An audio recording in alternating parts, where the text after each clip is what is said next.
नमस्कार दोस्तों, स्वागत है आपका वैदिक परम ज्ञान में। दोस्तों, आज हम बात करने वाले हैं कि क्यों ब्रह्मा जी ने विश्व के सबसे शक्तिशाली अस्त्र ब्रह्मास्त्र का निर्माण किया था और इससे जुड़े कुछ अन्य तथ्य जिनके बारे में आपको जानकारी होनी चाहिए कि यह अस्त्र कब कब मनुष्यों के द्वारा प्रयोग में लाया गया और इसके क्या क्या भयंकर दुष्परिणाम हुए हैं। तो दोस्तों, बने रहिए हमारे साथ वीडियो में। ब्रह्मास्त्र को विश्व का सबसे विनाशकारी अस्त्र माना जाता है और इसमें कई परमाणु बमों की क्षमता होती है। ब्रह्मास्त्र की चर्चा आज हर तरफ होती है क्योंकि लगातार दो देशों के बीच युद्ध जैसे हालात बनते रहते हैं। हाल ही में बॉलीवुड की एक फिल्म ब्रह्मास्त्र भी रिलीज हुई है, मगर क्या आप जानते हैं कि जिस दिव्य अस्त्र के नाम पर इस फिल्म का नाम रखा गया है, पौराणिक मान्यताओं के अनुसार वह ब्रह्मांड का सबसे शक्तिशाली अस्त्र है। ऐसा माना जाता है कि केवल एक ब्रह्मास्त्र में कई परमाणु बमों की क्षमता होती है और इस शक्तिशाली अस्त्र का निर्माण भगवान ब्रह्मा ने किया था। इसे प्राप्त करने के लिए व्यक्ति को कठोर तपस्या भी करनी पड़ती है और इसके बाद भी इसका मिलना लगभग नामुमकिन ही होता है। ब्रह्मास्त्र का अर्थ है ब्रह्म का अस्त्र। ब्रह्मदेव वह हैं जिन्होंने सृष्टि का निर्माण किया। मान्यता है कि जब देवताओं को हराकर दैत्यों ने स्वर्ग पर अपना आधिपत्य हासिल कर लिया था, तब ब्रह्मदेव ने इस विनाशकारी अस्त्र का निर्माण किया, जिससे देवताओं ने दैत्यों को फिर से परास्त कर स्वर्ग पर अपना आधिपत्य जमाया था। यह दिव्यास्त्र परमपिता ब्रह्मा का सबसे मुख्य अस्त्र भी माना जाता है। इसके अलावा ब्रह्मा के द्वारा और भी दो अन्य अस्त्रों का निर्माण किया गया, जिसका नाम है ब्रह्म शीर्षास्त्र और ब्रह्मांडास्त्र, किंतु ये अस्त्र ब्रह्मास्त्र से भी ज़्यादा शक्तिशाली होने के कारण कभी प्रयोग में नहीं लाए गए हैं। दोस्तों, ब्रह्मास्त्र के विनाशकारी शक्तियों या प्रभावों के बारे में अगर देखें तो ऐसा माना जाता है कि यदि एक ब्रह्मास्त्र भी शत्रु के खेमे पर छोड़ दिया जाए तो न केवल वह उस खेमे को नष्ट करता है, बल्कि उस पूरे क्षेत्र में 12 से भी अधिक वर्षों का अकाल पड़ता है। यदि दो ब्रह्मास्त्र आपस में टकरा जाएं, तब तो मानो कि प्रलय ही हो जाता है।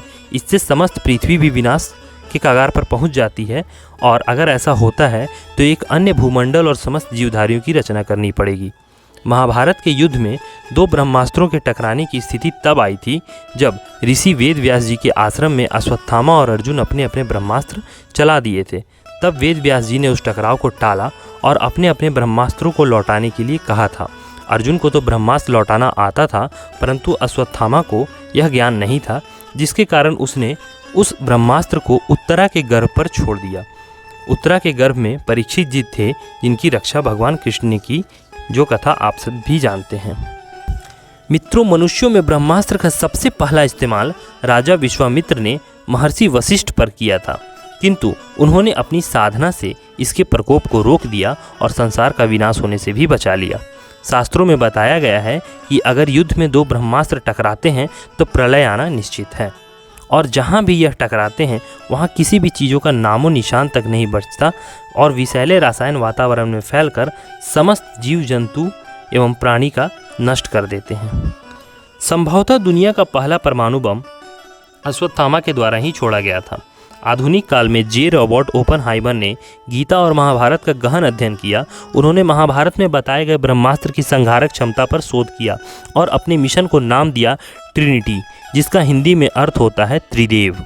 रॉबर्ट के नेतृत्व में 1939 से 1945 तक वैज्ञानिकों की एक टीम ने यह कार्य किया। 16 जुलाई 1945 को इसका पहला परीक्षण किया गया। शोध कार्य के बाद विदेशी वैज्ञानिक मानते हैं कि वास्तव में महाभारत में परमाणु बम का प्रयोग हुआ था।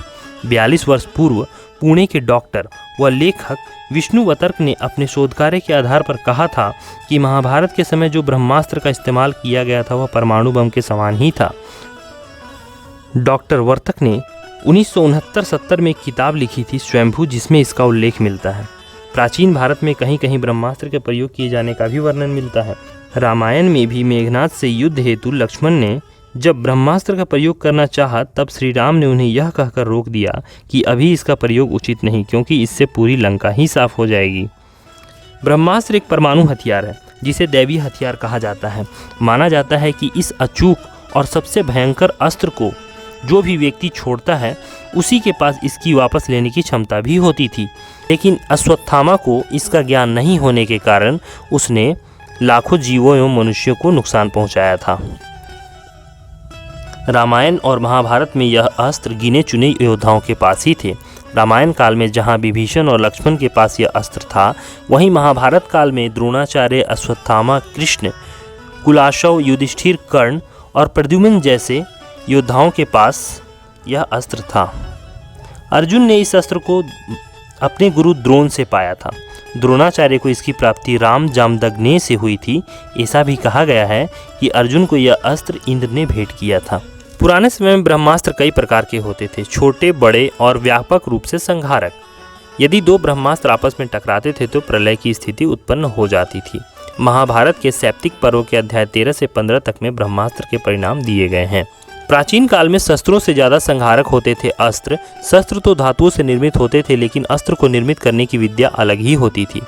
ब्रह्मास्त्र को हासिल करने के लिए भगवान ब्रह्मा जी को प्रसन्न करना बहुत आवश्यक है। मान्यता है कि पौराणिक काल में मनुष्य देवताओं से उनके अस्त्र प्राप्त करने के लिए कठोर तपस्या करते थे।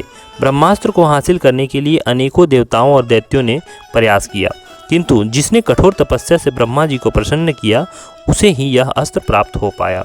वेद ग्रंथों में लिखा गया है कि देवताओं से यह अस्त्र गंधर्वों को प्राप्त हुआ और उन गंधर्वों से मनुष्यों को। प्रत्येक शस्त्र पर भिन्न भिन्न देवी या देवता का अधिकार होता है और मंत्र, तंत्र, यंत्र के द्वारा उसका संचालन होता है। ब्रह्मास्त्र अचूक अस्त्र है जो शत्रु का नाश करके ही छोड़ता है। इसका प्रतिकार दूसरे ब्रह्मास्त्र से ही हो सकता है, अन्यथा नहीं। महर्षि वेदव्यास लिखते हैं कि जहाँ ब्रह्मास्त्र छोड़ा जाता है वहाँ 12 वर्षों तक पर्जन्य वृष्टि, जीव जंतु, पौधे इत्यादि की उत्पत्ति नहीं हो पाती।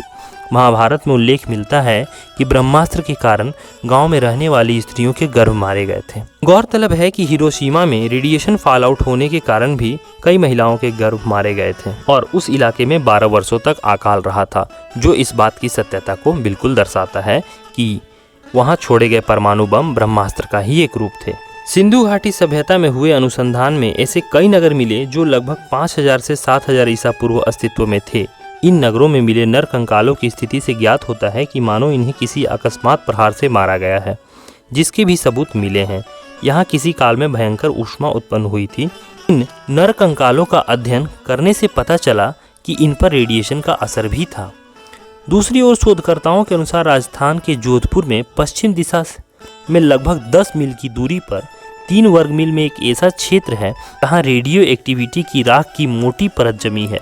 इस परत को देखकर उसके पास एक प्राचीन नगर को खोद कर निकाला गया, जिसके समस्त भवन और लगभग 5 लाख निवासी आज से लगभग 8000 से 12000 साल पूर्व किसी विस्फोट के कारण नष्ट हो गए थे।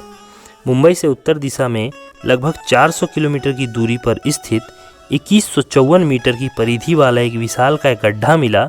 शोधकर्ताओं के अनुसार इसकी आयु लगभग 50,000 वर्ष है। इस गड्ढे के शोध से पता चलता है कि प्राचीन काल में भारत में परमाणु युद्ध हुआ था।